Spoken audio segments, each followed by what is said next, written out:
Remembering 9/11, 19 years later, somber tributes across the state and nation today, many of them being held virtually this year because of the pandemic.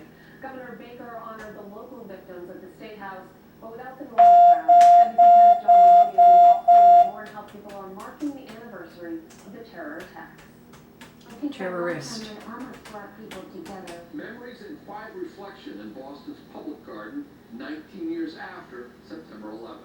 My husband, Kenneth Zellman, was on the 99th floor of the North Tower. A virtual tribute from the Massachusetts 9/11 Fund while the governor helped to lower the flag at the State House. He and others read the names of the 206 people from Massachusetts killed in the attacks. My beloved brother, Timothy Edward Riley. We will never forget the loss and the sacrifice of so many. The planes that slammed into the Twin Towers departed Boston that morning. On board one of them, flight attendant Madeline Amy Sweeney. Amy conveyed critical information about the 5 hijackers to the flight ground crew. The Sweeney Award for Civilian Bravery is given out annually.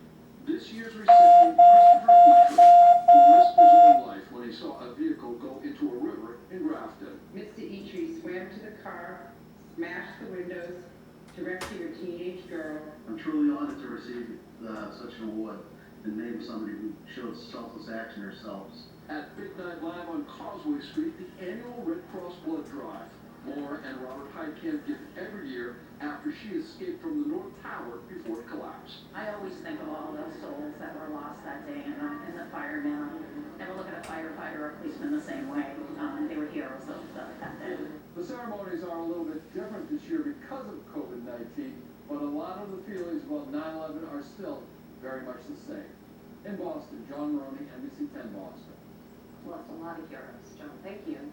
We go to Wayland, where firefighters and a small group gathered to mark the moment the South Tower fell.